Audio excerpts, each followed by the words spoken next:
Let's go to Port-au-Prince now to speak with Haiti's Foreign Minister. Claude JOSEPH has also served as Haiti's ambassador to Argentina and as the chargé d'affaires for Spain. Claude JOSEPH joins us live now. Mr. Claude JOSEPH, thank you so much for being with us. So opposition leaders are basically saying the president's term ended on February 7th. He, of course, begs to differ. He believes he has another year in office. How do you answer criticism that democratic norms in Haiti at this point are under attack? Thank you for having me, Zen. Let me say clearly that our constitution is crystal clear as far as president terms is concerned. President Moïse started office in February 2017. He will leave in February 2022. The constitution is clear. President serves in Haiti for 5 years. So when politicians are campaigning to have President Moïse to step down 1 year prior to the end of his term, this is just false theories about president term. So I need to tell you that Haitian people do not buy into this campaign to have President Moïse to step down 1 year prior to the end of his term. So they are trying so many illegal things to have President Moïse step down.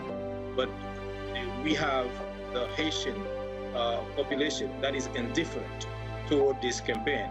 And actually the US, OAS, the UN, and many international partners are supporting actual president term, which end in February 2022. Part of the issue is that this brings up a lot of painful memories because, just like a lot of countries in the region, Haiti has a history of dictators. From the Duvaliers, Papa Doc, Baby Doc, they had their first democratic elections in 1990. So this is a sore subject for a lot of Haitians. So what is the plan at this point, given that President Moïse is saying one thing, opposition leaders and people protesting are saying something completely different in terms of when his term ends? What is the plan to bring the country together in a way that is fair and democratic? Listen, President Moïse is a man who wants change for his country. President Moïse is doing his utmost to change the situation.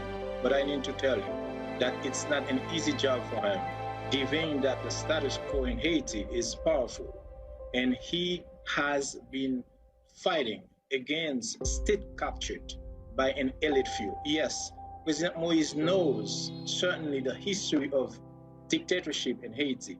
That's why he's a Democrat. He wants to organize elections so he can leave and transfer power to an elected president in 2022. So that's what politicians need to understand.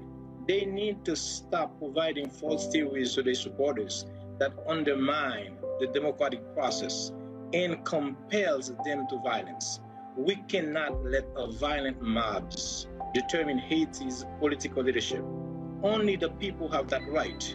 We cannot let violent insurrection actually replace elections in Haiti. This is not how democracy works.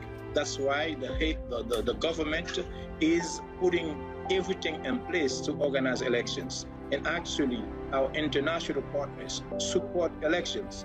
So President Moïse can leave office peacefully in February 2022.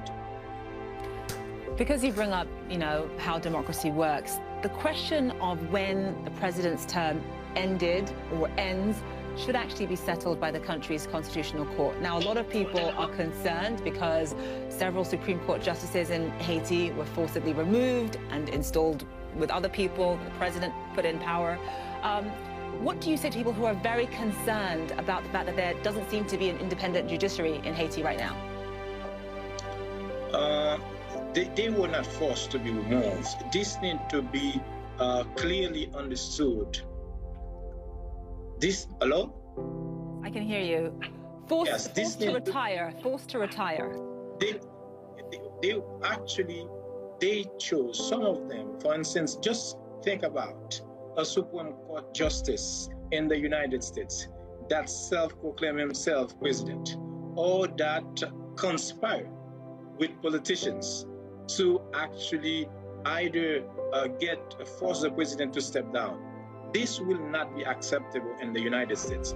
We cannot accept that also, because the president, according to the constitutions, he's the one who has to make sure that all institutions perform well, including the independence of the justice system.